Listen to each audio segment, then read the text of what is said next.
दरबारी बन के हुक्मरानों की चापलूसी करते करते तुम यहां तक आ गए हो कि अब नबी पाक की इज्जत को हाथ डालना शुरू कर दिया है। और आप यकीन करें सियासी जमातों का इतना बुरा हाल है कि इनके लीडर के बारे में कोई बात करे तो पागल हो जाते हैं ये एहतजाज कर करके।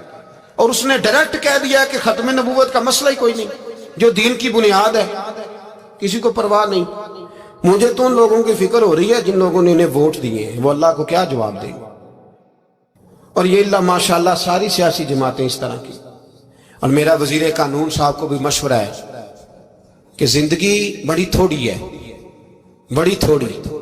अल्लाह सबको माफ करता है, अपने रसूल के गद्दारों को माफ नहीं करता।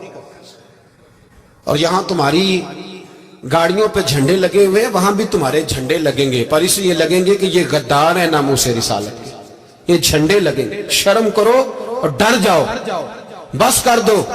तुम्हारे मुंह में अब दांत पूरे नहीं रहे। कोई शुगर का मरीज है तो कोई ब्लड प्रेशर का, तो कोई हार्ट का, तो कोई कैंसर का। शर्म करो और अपनी कब्र की भी थोड़ी सी फिक्र करो। बताओ पाकिस्तान के कितने सदर गुजरे, वजीर आजम गुजरे, तो उनकी कब्रें कहां हैं? कोई जाता है उनकी कब्रों पे? किसी को खबर है? क्यों अपने लिए जहन्नम इकट्ठी करते? सारा कुछ दुनियादारी रह गई है, सारा कुछ सिर्फ यही रह गया। हजरत अबू बकर सरदार थे, हजरत उमर सरदार थे कबीले, हजरत उस्मान सरदार थे। उन्होंने सरदारियों को ठोकर मार के रसूलुल्लाह के कदमों में बैठना पसंद किया। सरदारियां छोड़ के गुलाम बन गए। तुम सरदारियां बचाने के लिए रसूलुल्लाह की गद्दारी करते हो, शर्म नहीं आती। और कौम शिकवा है मुझे इन लोगों से जो मौलवी तो कह देते हैं तू सियासत न कर, और किसी सियासतदान को मना नहीं करते कि जब तुझे सूरत फातिहा भी नहीं आती तो तुझे किसने इजाजत दिया इतनी बड़ी बात। और मैंने पिछले से पिछले जुम्मे भी कहा था, फिर कहता हूं और ऑन दी रिकॉर्ड कहता हूं, मरज़ई कल भी काफिर थे, आज भी काफिर और कयामत तक। और जो उनके कुफर में शक करे वो भी, और पक्का बेईमान है, काफिर है। वो वजीर कानून हो या सुबाई हो या विफाकी हो, मन शक्का फी कुफर ही फकत कफर।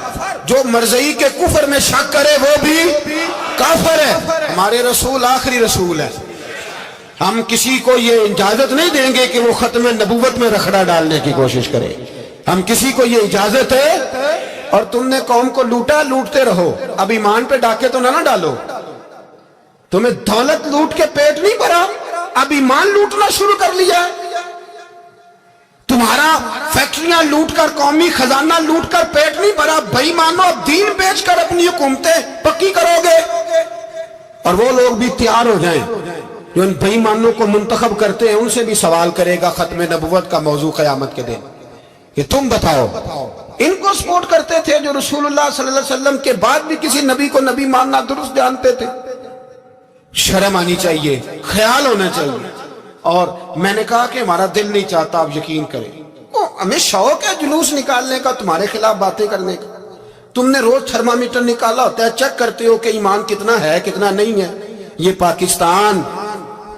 पाकिस्तान अगर सूबा सिंध है तो हजरत अब्दुल्ला शाह गाजी का है, अगर बलोचिस्तान है तो हजरत बाबा अब्दुल रहमान का है, और अगर पेशावर है तो वो सूफिया का है, और अगर ये धरती पंजाब है तो ये दाता अली अजमेरी की है, ये बाबा फरीदुद्दीन की है।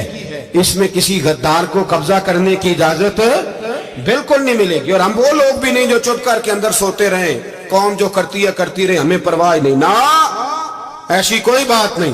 कोई बंदा ना समझे कि इन्हें होश नहीं, इन्हें पता नहीं, हमें सारा कुछ ही आता है। फिर अगर कल को कोई मुमताज कादरी पैदा हो गया तो शिकवा ना करना। कल को कोई फिर से आमर चीमा निकल आया तो शिकायत ना करना, याद रखना।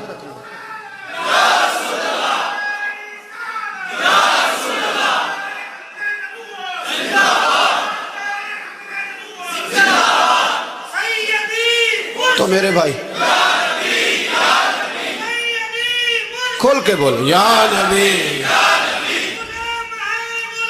रसूल के सल्लल्लाहु।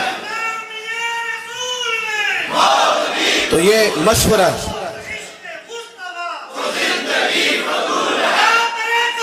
जज़ाक, तो ये तुम्हें मशवरा है।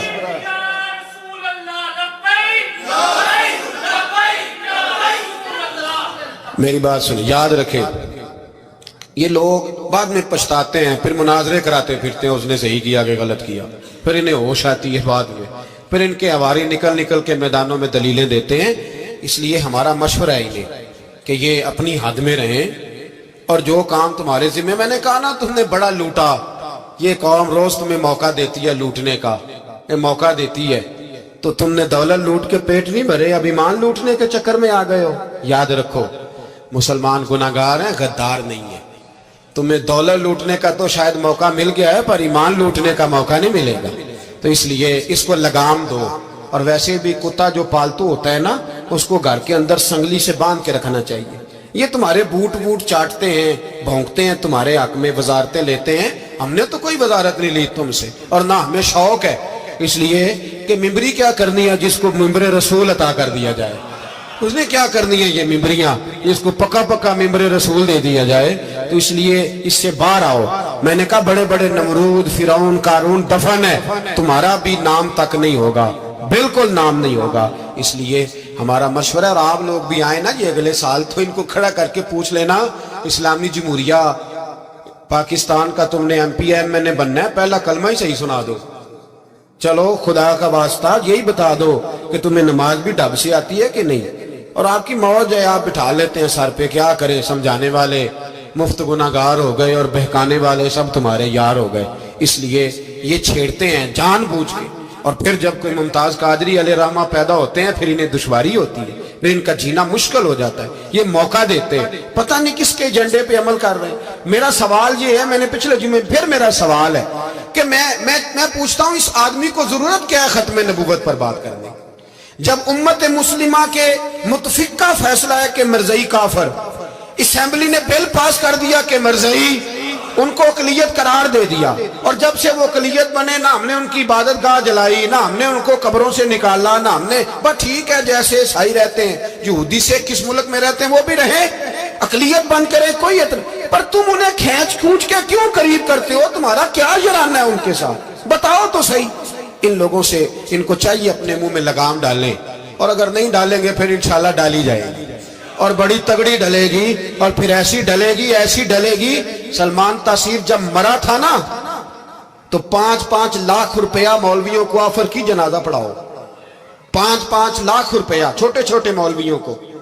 اور داتا صاحب کی مسجد کے خطیب بھی صوبائی جو تھے وہ خطیب تھے، ملازم تھے، انہوں نے کہا کہ ایمان نہیں بھیجنا، نکالنا ہے نوکری سے تو نکال دو۔